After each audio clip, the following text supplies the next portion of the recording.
Artificial intelligence is a pretty hot topic at the moment. It's one of those things that tend to divide opinion, and particularly in the creative industries. For some people, it feels exciting and full of possibility, and for others, it raises very real concerns about de-skilling, about automation, job losses, and about creativity being outsourced or flattened as technology moves too quickly forward. I think it's important to say upfront that those concerns are entirely valid. For me, my own view is that we're right at the beginning of this journey, and because of that, it feels more useful to be informed and curious, rather than to ignore it altogether or rush to embrace it without question. Especially in roles like production, project and event management, where so much of the work is about judgment, responsibility, care, and fundamentally translating creative ideas into real-world conditions. So rather than treating tools like ChatGPT as something either to celebrate uncritically or reject outright, I want to explore them slowly and cautiously as tools. Tools that may or may not be useful in a particular moment, and that always need to be used with intention and care.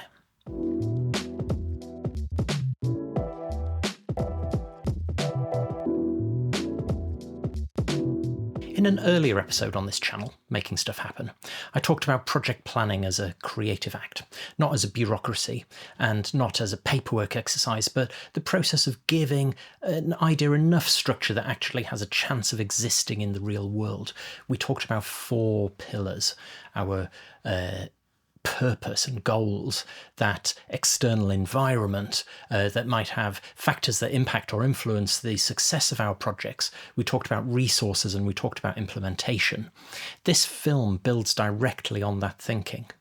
It's the first in a short series I'm doing of practical experiments where I want to explore how tools like ChatGPT might support production and event and project managers in their day-to-day work, not by replacing judgment or responsibility, and definitely not by outsourcing creative thinking, but perhaps by helping to organise information, surface questions from a different perspective, or create a bit more structure in the early stages of a project.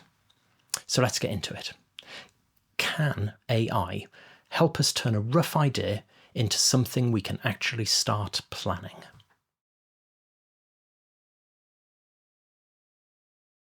If we're being honest, most projects don't start with a neat brief, a confirmed budget and a locked-in timeline. They usually begin with something much looser than that, often with more questions than answers. In reality, early project conversations tend to sound more like this. We're thinking about doing an outdoor performance, or we've got an idea for a new touring piece, or we want to create an event that brings people together in public spaces, and there's nothing wrong with that. In fact, it's completely normal. That moment of partial clarity, where the idea exists but hasn't been shaped yet, is often exactly where production managers should first come into the picture, not to close things down, but to help open the right questions up. So for this experiment, I'm going to start with a deliberately loose project idea, something that sounds familiar and feels realistic. A community-focused event in a public park aimed at celebrating an anniversary. That's it. That's the brief. And at this stage, we're not trying to solve the project. We're not fixing dates, budgets, or delivery methods. We're simply trying to understand what this idea might need in order to move forward. What I want to explore here is whether AI tools can help us begin that process. Can they help us move from a loose starting point into something a bit more structured, without jumping too quickly to solutions or narrowing down creative possibilities too early?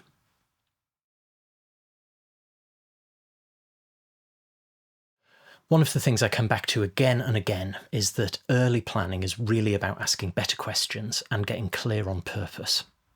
So for my first prompt to GPT is this.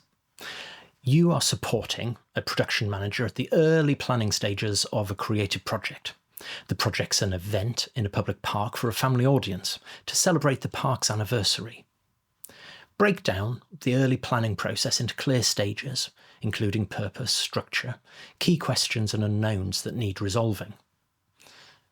I ran this in a clean chat environment with no extra context and no previous conversation built in, so it knows nothing about me or my work. You should try running this now too. The prompt's in the description box below. What came back was actually clear, well-structured, and, quite sensible. It started out with purpose and intent, and then moved through the shape of the project: audience, site, context, scale, stakeholders, risk, resources, and the kinds of decisions that would unlock the next phase. A few things stood out right away. Firstly, it didn't rush into logistics. It stayed in the territory of intent and shape first, which is exactly where early thinking often needs to sit. Second, it separated out questions from unknowns. And that's more useful than it might sound. Questions are the things that open up conversations with our team, and unknowns are the things that need investigating, testing, or resolving later on. And third, most of what it surfaced would feel familiar to an experienced production manager: purpose, audience, site, permissions, risk, resources. And that's reassuring because it means the underlying logic is sound. The value here isn't that GPT is saying anything radically new. It's that it's laying out those things quickly and in a clear order, which gives you something to react to.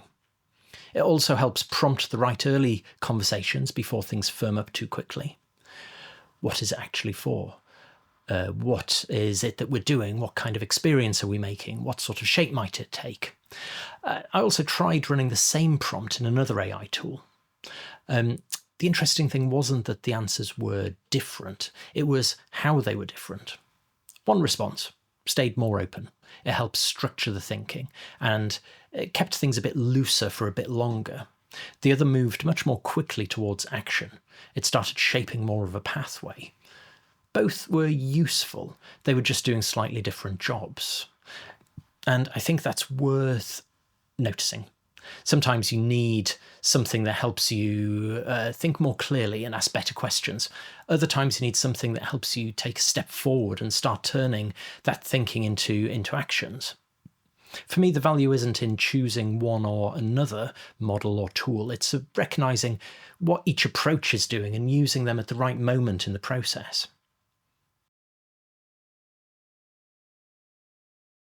AI does not understand nuance in the way an experienced production manager does. It doesn't know the politics of a local situation, the informal history of a site, or the lived relationship between partners, artists, communities, and stakeholders. It doesn't carry accountability. It doesn't sit in a room when difficult decisions are made, and it doesn't experience the consequences when things go wrong. That knowledge, responsibility, and judgment still lives with you. Where AI tools like ChatGPT can be helpful, it's much narrower and much more specific. It potentially can help you make sure that you're not missing an entire category of thinking in the early stages of planning. It can prompt questions that you might not have articulated yet, or help you see the shape of a problem more clearly. Used in this way, it's less like an expert and more like a way of getting your thoughts in order, something that helps you organise complexity rather than necessarily solving it. If anything, it can sharpen human judgment by giving you something to react against, to challenge or push up to. Used well, perhaps it reduces cognitive load or thinking time, but without taking responsibility away from you, and without displacing that relational, ethical, and creative aspect of production management that no tool can replicate.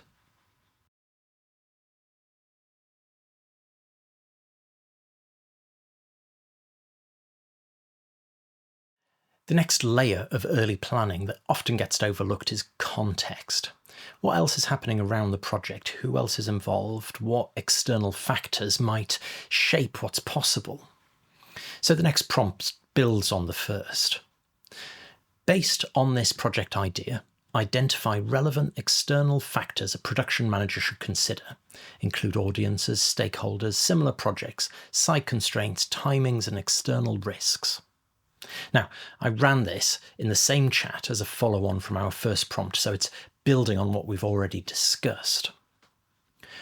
What came back was essentially a structured scan of everything around the project, not the event itself, but the wider landscape it sits within.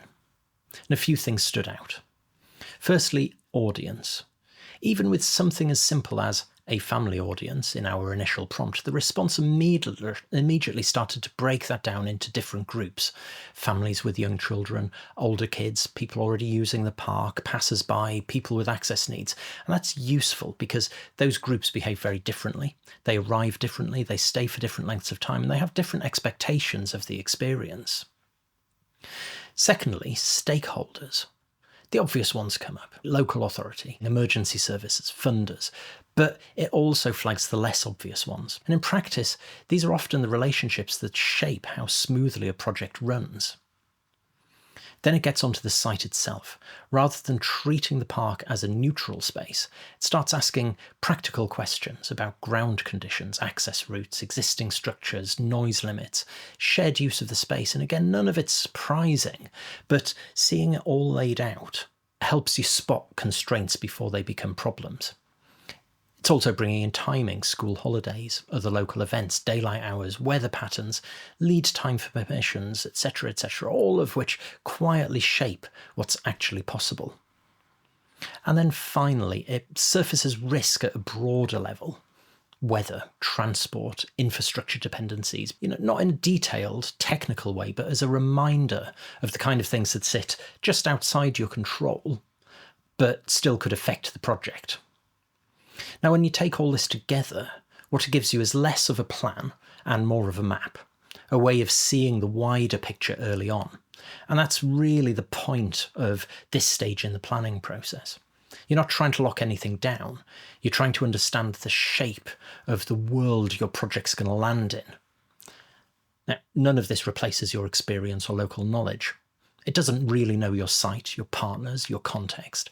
It doesn't know that the park floods after heavy rain, or that a particular residents group has pushed back on events before, or that the local school might actually be your strongest ally in this case. That kind of knowledge only comes from being there, from relationships, and from experience. But what it can do is act as a prompt. It can help you scan more widely, a bit earlier. It can help you spot gaps in your thinking or flag areas you haven't looked at yet. In that sense, it's not giving you answers, it's helping you ask better questions about the world around your project. And that matters because no project exists in isolation. Everything we're making is shaped by the environment around it, socially, politically, physically, and practically. So the earlier you start to understand that environment, the better placed you are to make good decisions, build stronger relationships, and avoid problems later on.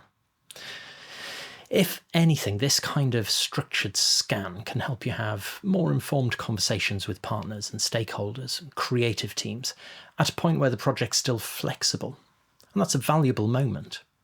Because once decisions start to firm up, it's much harder to adapt.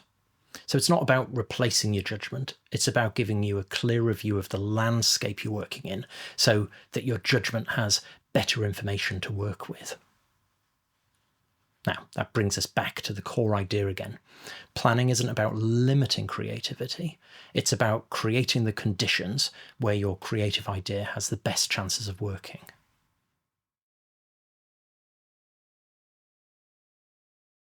So the final test in this episode is about resources. One of the most common problems in creative projects isn't a lack of ideas, it's a mismatch between ambition and what's actually available to deliver it. So the prompt here is this, again, building on our earlier prompts. At this early stage, outline the likely categories of resources required, including people, budget areas, infrastructure, permissions, and time. And what came back was not a detailed plan and not a set of numbers. It was something much more useful at this stage. It was essentially a structured overview of what this project might demand. A few things stood out. Firstly, people. It starts by mapping out the kind of roles you might need, not just a production manager or a creative lead, but that wider picture: technical input, site management, operations, welfare, volunteers. Second up is budget. It's not numbers, just headings. Creative costs, technical, infrastructure, staffing, permissions, audience experience, contingency. Again, there's nothing especially surprising here, but it's very easy when you're doing this early on planning to forget whole areas of spend. especially on things like compliance or welfare or weather mitigation. So having those categories surfaced early helps you sense check the scale of what you're proposing. And then there's the infrastructure. What kind of physical setup does this idea imply? A stage, power, toilets, fencing, backstage spaces, and crucially, how light touch or heavy does it need to become once you start thinking it through properly? Because that's often where projects quietly shift in scale. It also brings in permission and compliance, land use, licensing, safety processes, insurance, and these are things that take the longest and have the biggest impact on how a project's shaped. Finally, time. Not just the event itself, but development, planning, approvals, build, delivery, and getting out again. Time's one of the most underestimated resources in this kind of work. Taken together, what that gives you is not a budget and not a schedule. It's a way of asking slightly different questions. Not exactly what do we need, but what kind of project is this likely to become and what will it demand of us? And that's a really important shift because at this stage, you're not locking anything down. You're sketching out the outline of a resource container, something that helps you understand scale, pressure point, and those unknowns before you commit. Now again, none of this replaces your judgment. It doesn't know your suppliers. It doesn't know your budget constraints or the shortcuts or workarounds you've learnt over time. But it can help you see the whole picture a little bit more clearly, a little bit earlier. It can help you spot gaps, challenge assumptions, and start more grounded conversations with creative teams, partners and funders. In that sense, it's not building the plan for you, it's helping you build a more realistic starting point. And as with the earlier experiments in this episode, that's where the value sits. Not in the answers themselves, but in how they help you think, questions, and shape what comes next.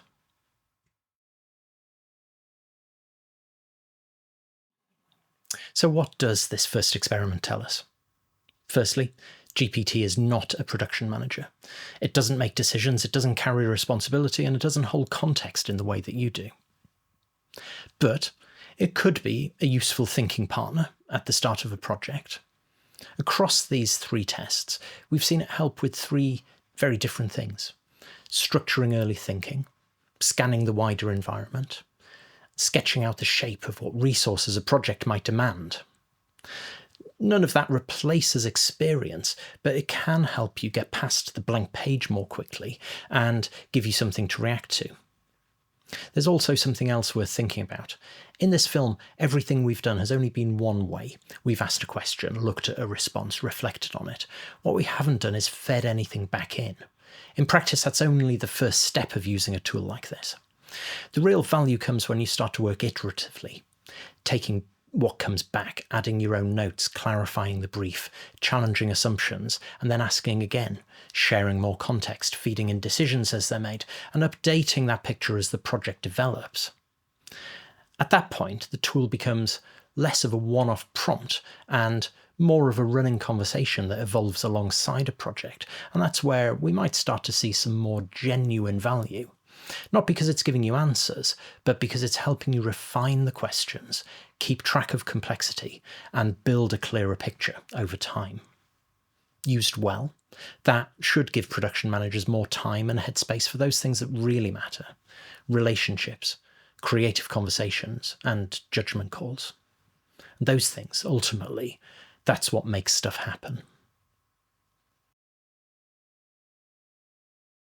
In the coming weeks, we'll try another couple of these AI experiments to see whether it can become a useful tool for production managers day to day. But for now, I'm Ben Pugh. Thank you for watching. If there's something you'd like me to explore in a future episode on this channel, or you've found a useful way of utilising AI in your project work, drop a comment below. I'd love to hear what's on your mind. If this has been helpful, please do give it a like, subscribe to the channel, and share it with someone else who's trying to make creative work happen. It really does help to spread the word. Thank you.